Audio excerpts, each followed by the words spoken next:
Oke. Selamat malam Bapak Ibu yang dikasihi oleh Tuhan. Kita berjumpa kembali hari ini, malam ini dalam live streaming ibadah pemuritan. Mari kita naikkan pujian ini. Kita deklarasikan apa pesan yang disampaikan oleh Tuhan, yaitu hidup dalam kerajaan Allah.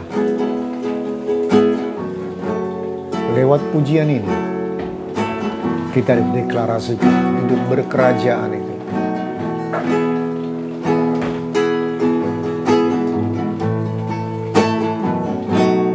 Kau Bapa yang mengasihiku, kuasa-Mu memulihkanku, hati yang baru Kau berikan, untukku dapat melihat rencana-Mu indah bagiku. Kau ada di setiap jalanku, hatiku haus dapat akan Engkau. Kaulah segalanya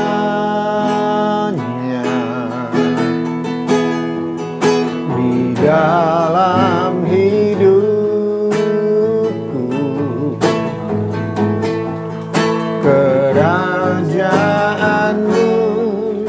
kebenaran-Mu, itu bagianku.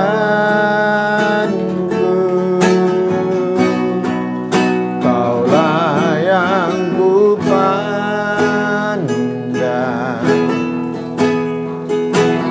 selama hidupku.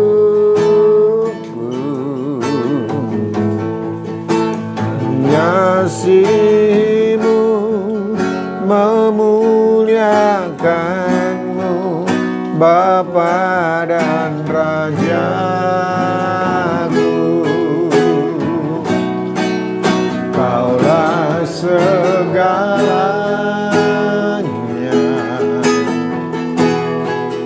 di dalam hidupku.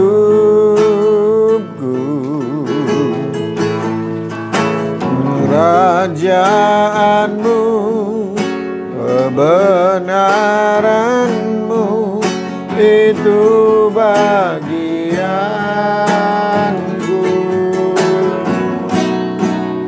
Kaulah yang ku pandang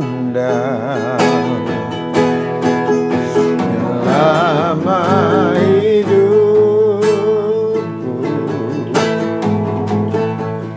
Mengasihi-Mu, memuliakan-Mu, Bapa dan Rajaku.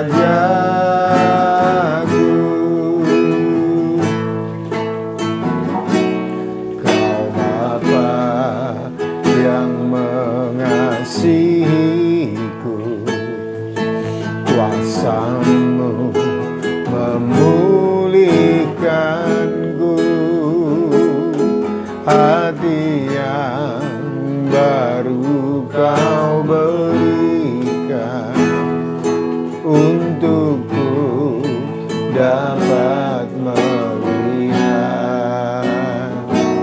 rencana-Mu indah bagiku. Kau ada di setiap jalanku, hatiku haus dan lapar akan Engkau.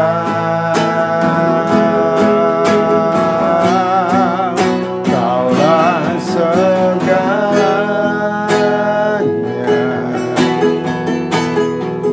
di dalam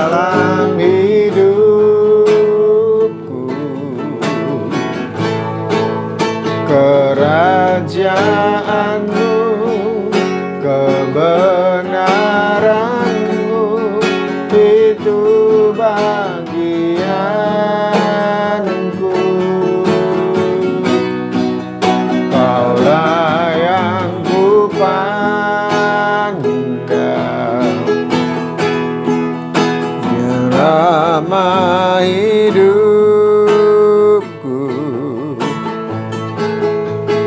mengasihimu, memuliakanmu, Bapa dan Rajaku.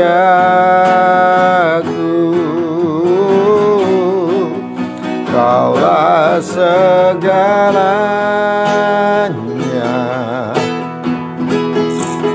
di dalam hidupku.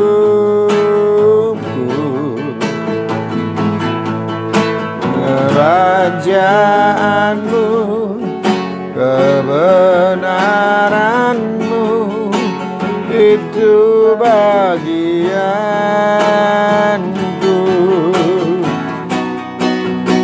Kaulah yang ku pandang selama hidupku,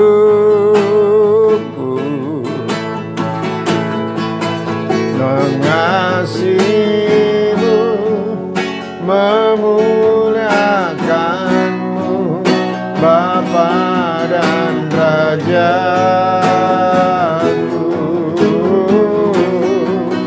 Kaulah segalanya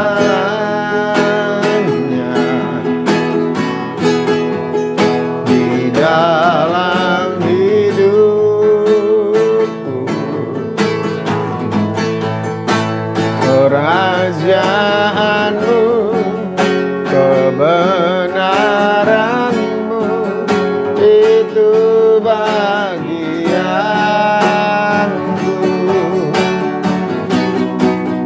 Kaulah yang ku pandang selama hidupku,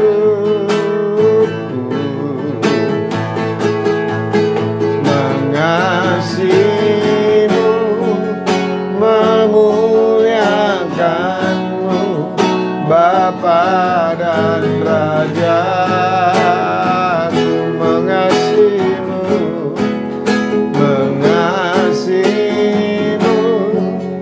memuliakanmu, Bapa dan Rajaku.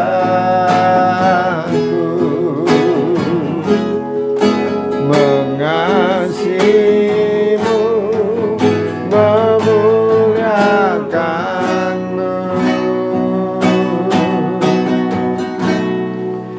Bapa dan Rajaku.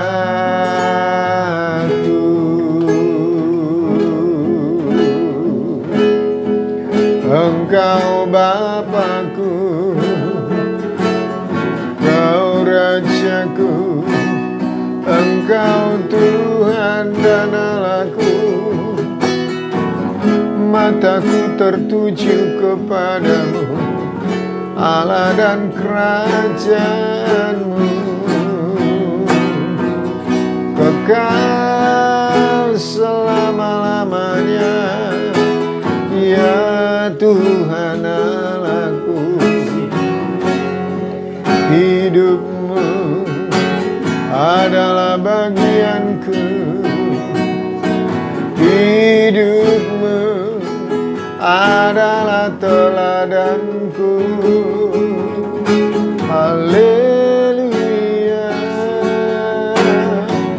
ku mau menjadi sepertimu, ya Allahku, ya Tuhan dan Rajaku. Haleluya.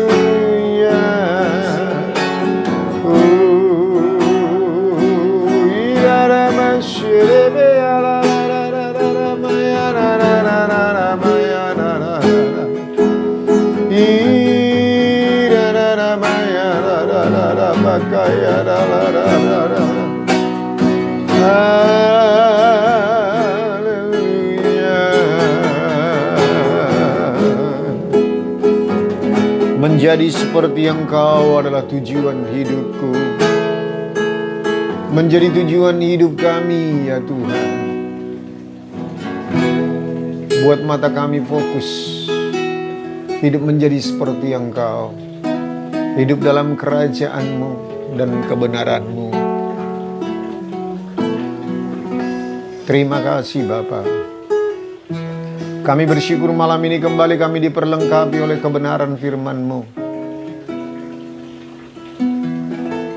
supaya kami kembali tetap kepada tujuan-Mu Tuhan. Hidup dalam kerajaan-Mu, itulah kehendak-Mu bagi kami Tuhan. Sebagai anggota masyarakat yang hidup dalam kerajaan-Mu, kami memiliki gaya hidup, yaitu gaya hidup Tuhan Yesus, gaya hidup berkerajaan, gaya hidup dalam kebenaran. Terima kasih Tuhan. Terima kasih. Tuh roh hikmat, roh wahyu dan pengertian, telinga yang mendengar, hati yang memahami, dan pikiran Kristus. Terima kasih. Kami bersyukur menerima kebenaran firman-Mu malam ini sebagai murid-murid-Mu Tuhan. Kami terima dengan sukacita kebenaran firman-Mu hanya di dalam nama Tuhan Yesus. Haleluya. Kita yang siap menerima kebenaran firman Tuhan, sama-sama kita katakan amin. Shalom Bapak Ibu yang dikasihi oleh Tuhan.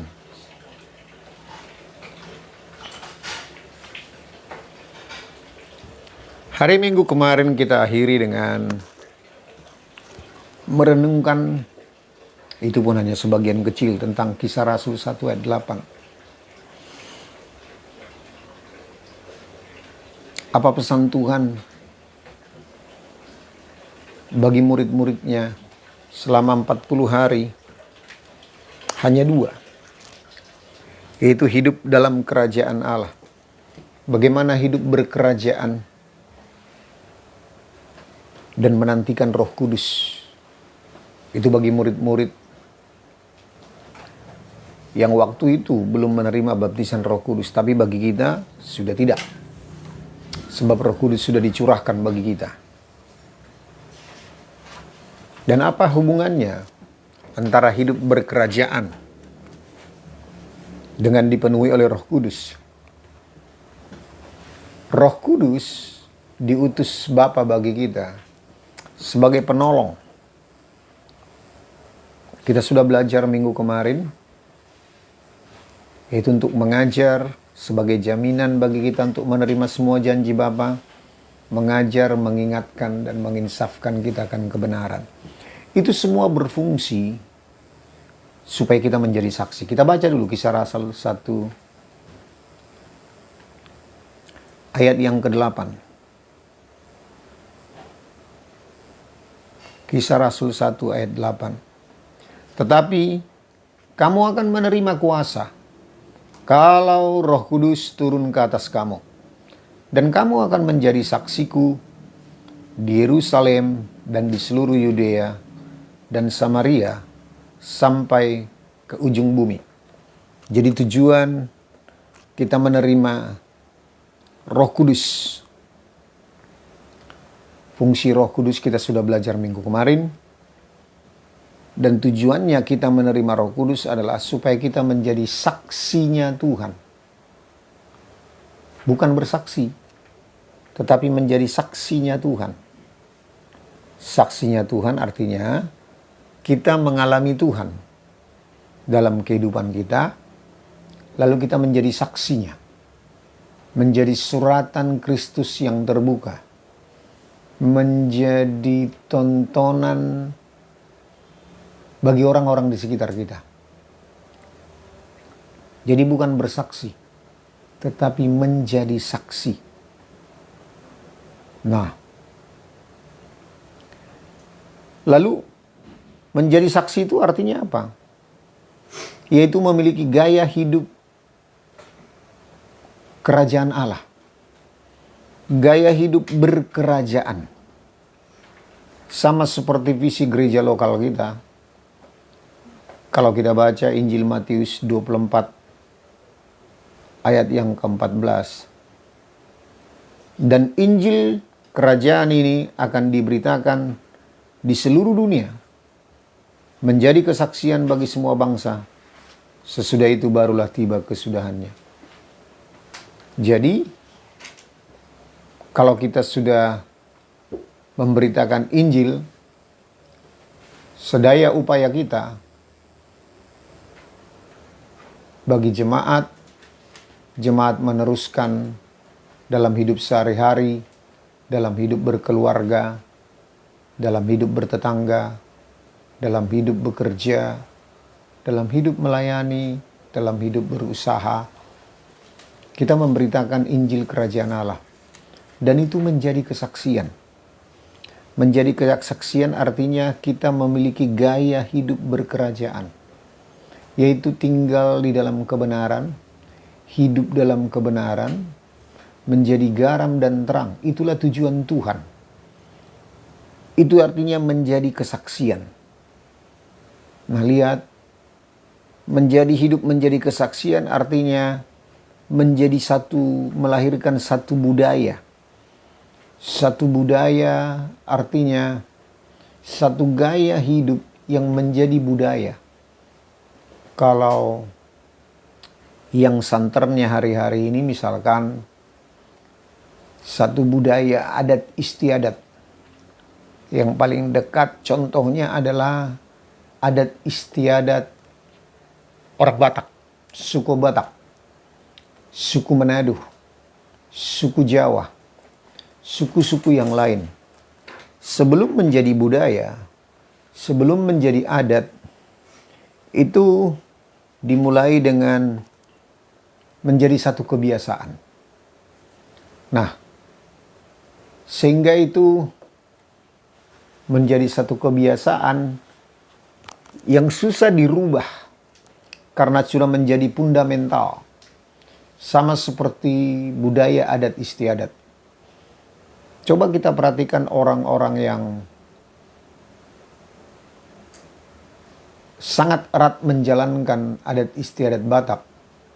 Bagaimanapun, dimanapun, dia selalu mengaplikasikan gaya hidup adat istiadatnya. Contoh, gaya hidup adat istiadat orang Batak. Elek marburu, manat mardongan tubuh. Apa satu lagi? Soba marhula-hula.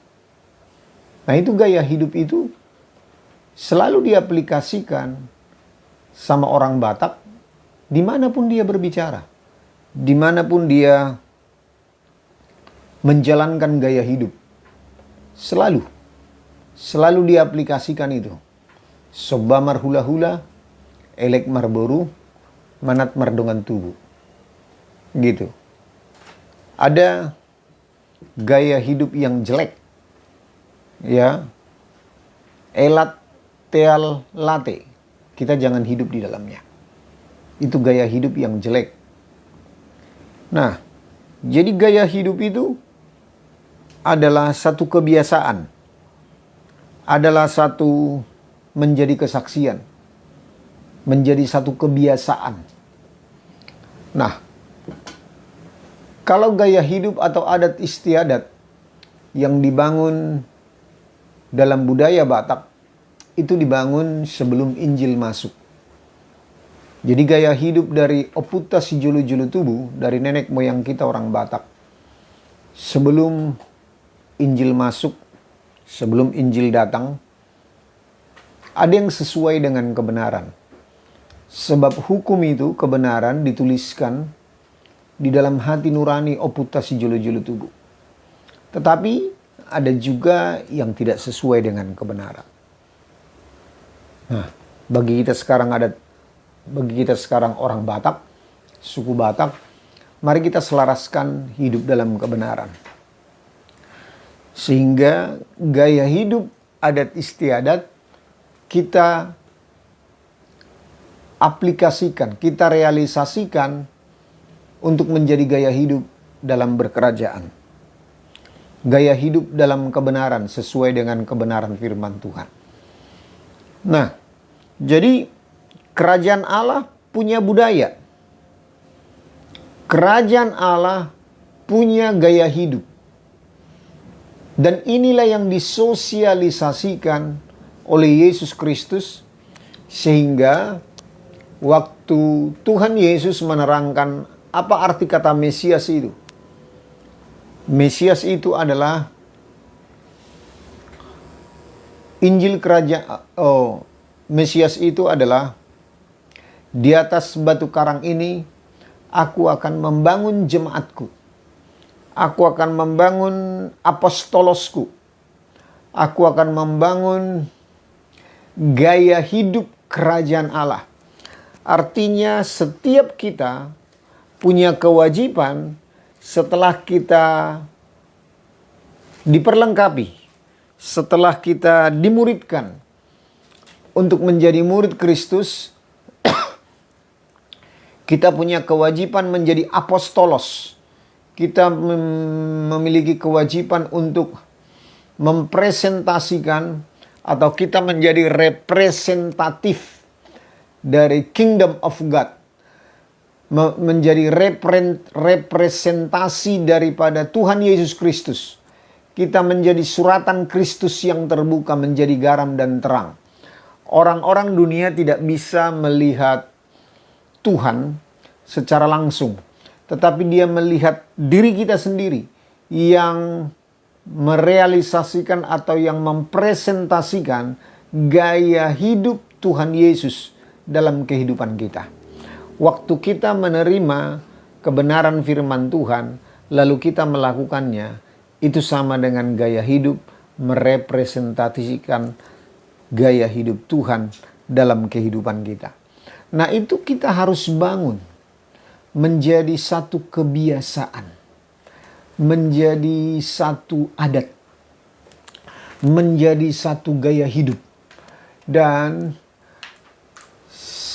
sebelum dia menjadi gaya hidup, sebelum menjadi satu adat dalam satu kelompok kecil, dalam kelompok rumah tangga, dalam kelompok komsel, dalam kelompok berjemaat, nah dia harus menjadi gaya hidup di dalam satu anggota masyarakat.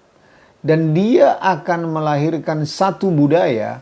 Lama-kelamaan kita membangun gaya hidup berkerajaan. Gaya hidup kerajaan sorga. Waktu kita menjadi garam dan terang dalam kehidupan sehari-hari, waktu kita menjadi representatif daripada kehidupan Kristus dalam hidup kita sehari-hari, maupun jadi pelajar, waktu kita ujian kita tidak mencontek, kita lebih baik punya nilai yang jelek daripada kita mencontek. Waktu kita berbisnis, kita lebih baik rugi daripada kita bohong. Waktu kita berkeluarga, menjalankan hidup dalam keluarga, lebih baik kita merasa dihina karena kita melakukan kebenaran. Nah, lihat Bapak Ibu, untuk membangun gaya hidup seperti itu yang bertentangan pada umumnya dengan gaya hidup yang dibangun oleh dunia, apalagi sekarang gaya hidup di dunia ini sudah dijejali dengan gaya hidup dari sosial media, itu banyak yang bertentangan. Tidak mudah membangun gaya hidup kerajaan. Tidak mudah hidup untuk membangun dalam kejujuran. Sementara prinsip dunia ini, mana bisa kita hidup jujur? Kalau kita mau untung, mau cuan, kita mana bisa hidup jujur? Betul enggak Bapak Ibu? Itu prinsip dunia. Kalau kita tidak tipu-tipu sana sini, mana bisa kita dapat untung? Nah, bagaimana kita merealisasikan gaya hidup berkerajaan? Kita harus mulai membangun dari gaya hidup pribadi. Kita harus mulai meyakini kebenaran demi kebenaran yang kita terima di dalam perlengkapan, di dalam kita belajar, dimuridkan, diperlengkapi melalui gereja lokal. Lalu kita mulai belajar menghidupinya. Kita mulai hidup di dalamnya, merenungkan firman itu siang dan malam, lalu melakukannya menjadi gaya hidup seorang pribadi. Lalu kita akan tularkan di dalam keluarga. Lalu itu menjadi gaya hidup, menjadi satu adat, menjadi satu kebiasaan. Di dalam berkeluarga kita menularkan ke tetangga. Di dalam bertetangga kita menularkan ke komsel. Di dalam berkomsel kita menularkan ke gaya hidup di dalam bergereja.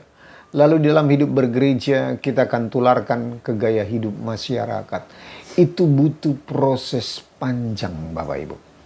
Gaya untuk melahirkan gaya hidup berkerajaan, melahirkan satu budaya kerajaan, itu butuh waktu proses yang panjang. Nah, jadi mari kita lihat. Membangun gereja artinya membangun hal-hal yang ilahi.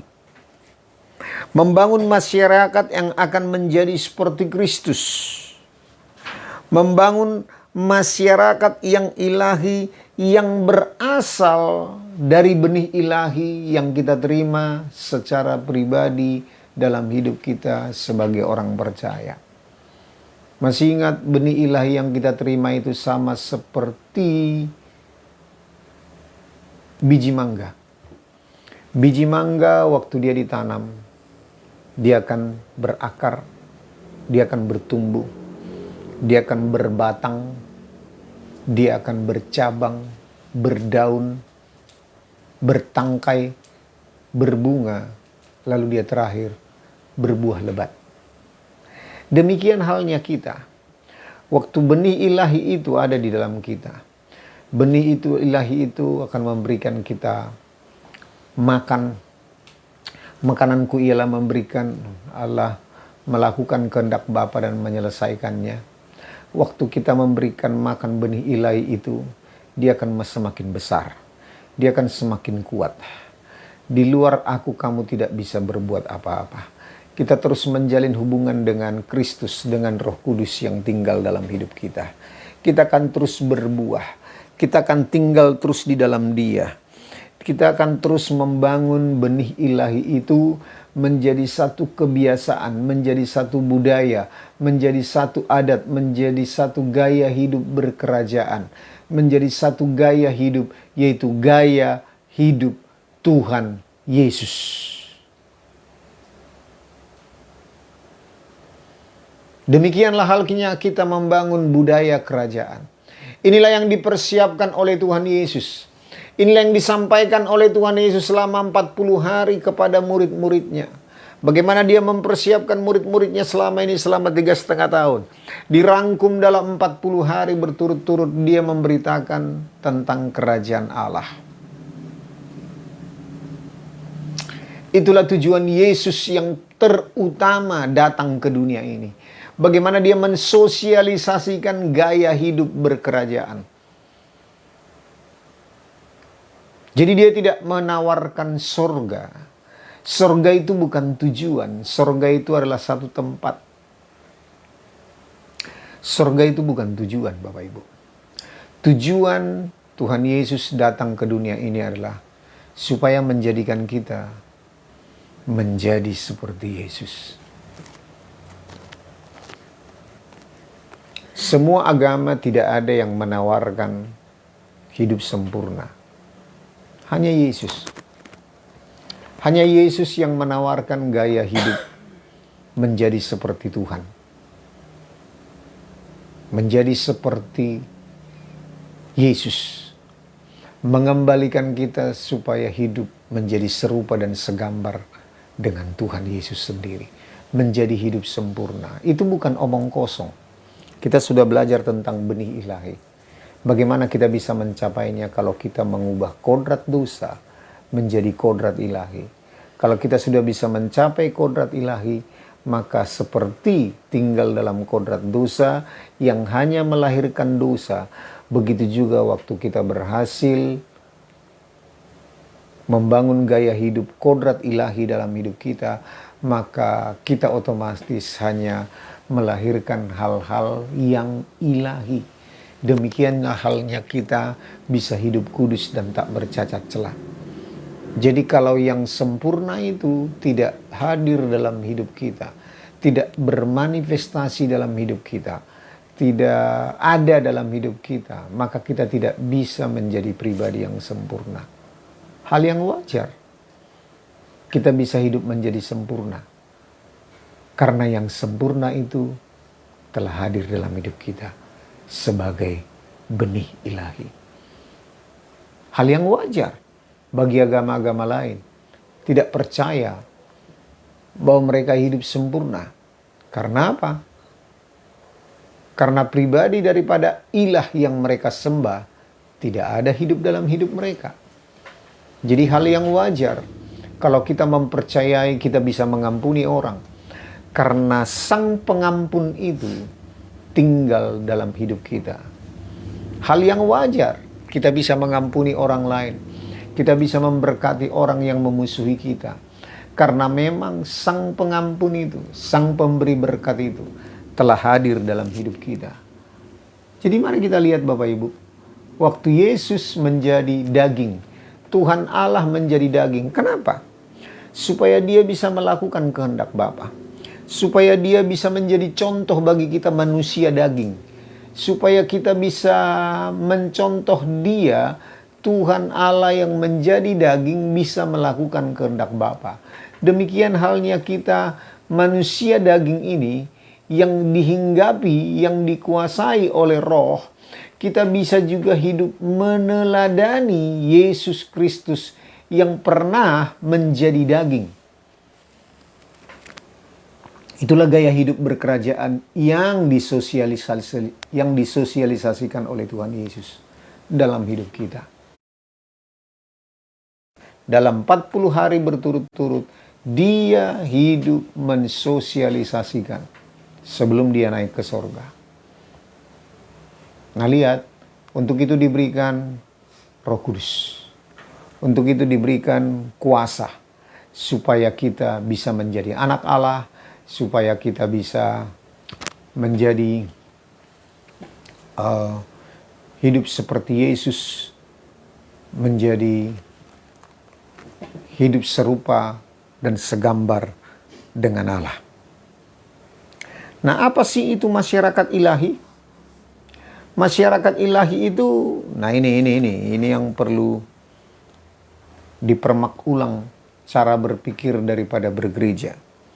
Apa sih masyarakat ilahi itu? Masyarakat ilahi itu adalah kumpulan orang yang berdosa. Kumpulan orang yang brengsek. Kumpulan bahkan orang yang hidupnya pelacur, pembohong. Kumpulan dari orang dari LGBT.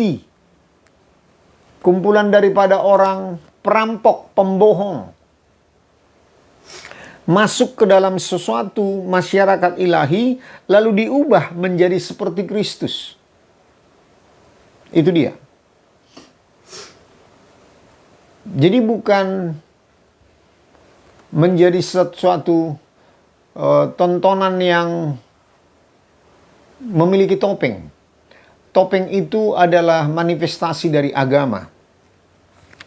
Topeng itu adalah sama seperti Musa, waktu dia turun dari Gunung Sinai, dia harus menutup mukanya. Jadi topeng itu adalah gaya hidup agama. Nah, kita tidak seperti itu Bapak Ibu.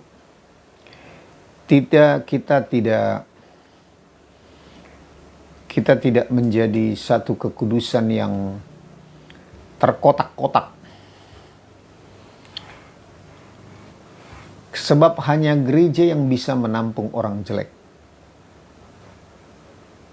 Kalau kita melamar ke sebuah perusahaan, lalu disebut CV-nya. Nah, kalau dikatakan, kamu riwayatnya apa? Riwayatnya adalah pelacur. Apakah seorang HRD langsung mengatakan, oh iya, kamu langsung besok masuk kerja? Apakah ada begitu? Tidak. HRD dunia ini akan menampung orang baik-baik. Perusahaan akan menampung orang baik-baik. Makanya ada surat berkelakuan baik. Kalau dia mantan perampok, mantan pencuri, saya sanksi sebuah perusahaan menerimanya. Tetapi lihat, gereja adalah tempat menampung orang demikian. Gereja adalah kumpulan masyarakat ilahi. Gereja adalah kumpulan orang berdosa, di mana gereja bisa mengubah di dalam anggota masyarakat ilahi yang perampok menjadi tidak perampok, yang pembohong menjadi orang jujur. Dan dunia akan menonton mereka. Dunia di sekitar mereka akan melihat mereka. Loh, kamu dulunya brengsek, tetapi kamu sekarang sudah menjadi baik. Siapa sih dukunmu? Siapa sih paranormalmu? Perkenalkan aku kepada dukunmu. Nah, kira-kira seperti itu. Siapa sih yang bisa merubahmu? Siapa sih yang bisa mengubahmu? Nah, itu menjadi pertanyaan dari orang-orang dunia kepada orang-orang kumpulan anggota masyarakat ilahi. Dan di sanalah kita menjadi saksinya Tuhan. Itulah target gaya hidup berkerajaan yang Tuhan sosialisasikan. Jadi bukan dibungkus dengan agama, ya boleh-boleh aja sih, hidup rapi, berkemeja rapi. Tetapi bukan itu tonjolan utamanya. Bukan gaya hidup seperti hukum Taurat dan orang Farisi yang selalu memakai jubah pendeta, jubah kekudusan, jubah yang dibungkus oleh jubah-jubah kerohanian, tetapi tidak memanifestasikan gaya hidup berkerajaan. Gaya hidup berkerajaan itulah yang perlu kita manifestasikan, yaitu gaya hidup pembohong menjadi gaya hidup jujur. Dunia sudah bosan mendengar khotbah. Dunia sudah bosan mendengar gereja yang tidak membawa dampak. Dunia menantikan gereja Tuhan yang mengalami perubahan. Dunia menantikan gereja yang nyata-nyata memanifestasikan gaya hidup Tuhan Yesus. Tidak ada orang yang benci kepada Tuhan Yesus. Tidak ada orang berdosa yang membenci kepada Tuhan Yesus. Makanya dia disebut sahabat orang berdosa. Yang benci terhadap dia bahkan orang Farisi ahli Taurat. Tidak ada yang benci kepada gaya hidup kerajaan sorga. Nah, kalau kita memanifestasikan gaya hidup kerajaan sorga, bahkan orang banyak datang kepada kita. Seringkali kita salah memanifestasikan gaya hidup kerajaan sorga dengan cara kuduslah. Misalkan, ada seorang anak muda yang bertanya kepada seorang pendeta, bisa nggak kita menyanyikan lagu dunia, Pak Pendeta? Pak Pendeta itu menjawab, ya bisa. Kenapa nggak bisa? Justru kita tinggal di dunia, tetapi tidak sama dengan sistem dunia. Kita tidak berasal dari dunia ini, tetapi kita menjadi tontonan bagi dunia ini. Nah, kalau kita tidak bisa mendengar lagu di dunia atau lagu-lagu dunia, ya kita jangan tinggal di dunia. Nah, coba kita buka Injil Yohanes 17.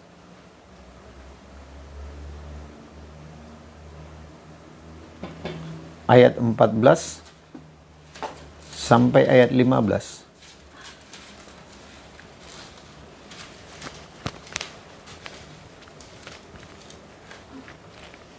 Yohanes 17 ayat 14 sampai 15. Aku telah memberikan firman-Mu kepada mereka, dan dunia membenci mereka, karena mereka bukan dari dunia, sama seperti aku bukan dari dunia. Aku tidak meminta supaya engkau mengambil mereka dari dunia, tetapi supaya Engkau melindungi mereka daripada yang jahat. Ini doa Tuhan Yesus menjelang Dia ditangkap dan disalibkan. Doa Tuhan Yesus kepada Bapanya bukan untuk mengambil kita dari dunia ini, tetapi melindungi kita dari yang jahat. Dia tidak meminta supaya Bapa mengambil kita dari dunia ini, karena dunia membenci kita. Karena Dia telah memberikan firman-Nya kepada kita dan dunia membenci kita. Dunia tidak selaras dengan gaya hidup kita. Nah, kita ditempatkan seperti domba di tengah-tengah serigala. Tuhan tidak menyuruh kita berubah menjadi serigala. Tidak. Kita ditempatkan seperti domba di tengah-tengah serigala. Artinya kita sifatnya sama seperti domba. Yang mengandalkan gembalanya, yang mengandalkan Tuhannya, yang mengandalkan kebenarannya, yang mengandalkan suaranya, supaya kita menjadi tontonan bagi mereka. Ketika kita digampar, apakah kita tetap mengasihi mereka? Ketika kita diperlakukan tidak adil, apakah kita tetap sabar? Waktu kita dianiaya karena mereka, apakah kita bisa mengampuni setiap mereka? Itu gaya hidup berkerajaan. Itu gaya hidup menjadi saksinya Tuhan. Nah, sebelum kita mengalami hal-hal demikian, kita gagal. Kita gagal menjadi murid Kristus. Kita gagal menjadi pelaku firman Tuhan. Kita gagal membangun gaya hidup berkerajaan. Nah, untuk itulah kita menjadi saksinya Tuhan. Di pekerjaan menjadi saksi. Kalau Kristen seperti kamu, aku mau dong. Aku mau dong seperti kamu. Nah, seperti itulah yang Tuhan inginkan.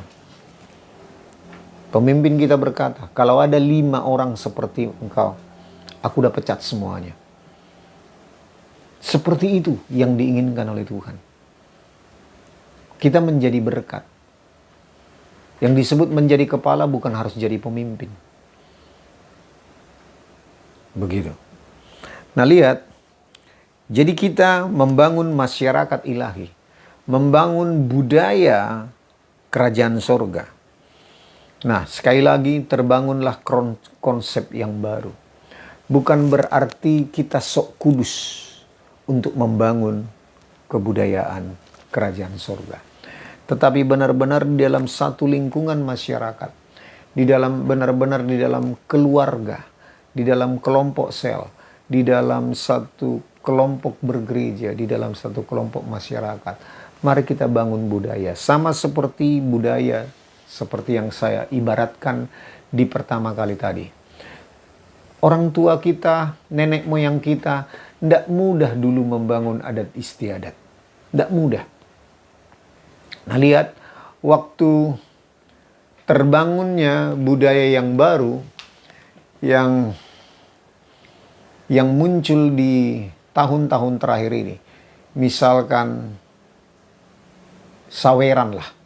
Saweran itu kan tidak ada gaya hidup di nenek moyang kita dulu. Tetapi kapan itu terjadi? Ketika beberapa tahun terakhir ini. Mulai dibiasakan. Mulai disosialisasikan. Mulai diberikan contoh.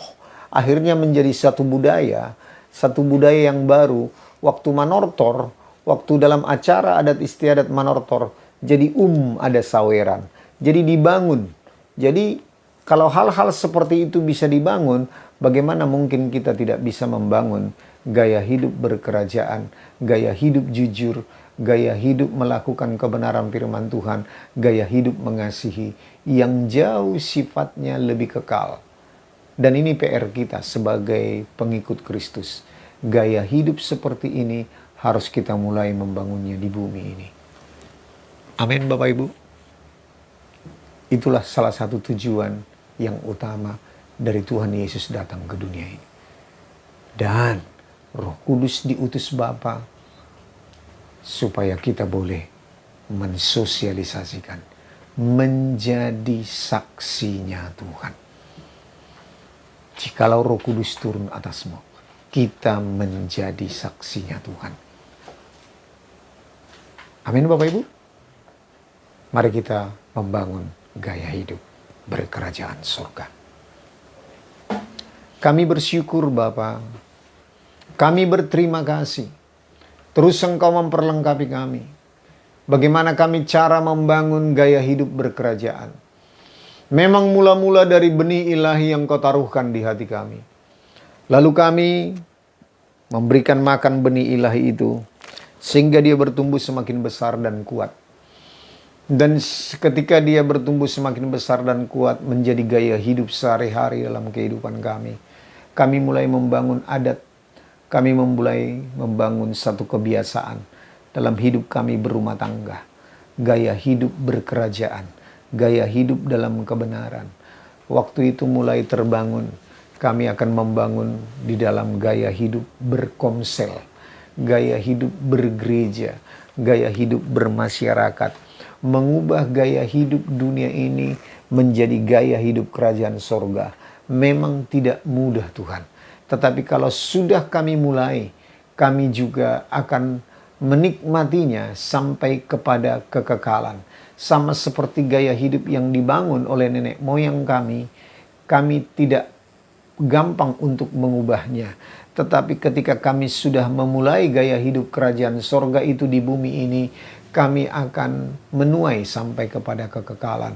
Sebab itu kami menikmati persekutuan dengan Engkau Roh Kudus. Meteraikan Tuhan kebenaran firman-Mu, supaya kami boleh menikmati persekutuan dengan Roh Kudus, supaya kami boleh menerima kuasa itu, sehingga kami boleh menjadi saksinya Tuhan di Yerusalem, Yudea, Samaria, sampai ke ujung bumi. Meteraikan kebenaran firman-Mu Tuhan. Memang ini tidak mudah kami kerjakan, tetapi gaya hidup berkerajaan adalah pesan-Mu yang sangat kuat, yang Engkau wariskan kepada kami. Terima kasih Bapa. Terima kasih Tuhan Yesus. Terima kasih Roh Kudus. Kami mengucap syukur. Terima kasih Bapa. Dalam nama Tuhan Yesus kami berdoa. Haleluya. Amin. Shalom Bapak Ibu. Selamat hidup sehat dan hidup berkerajaan. Tuhan Yesus memberkati.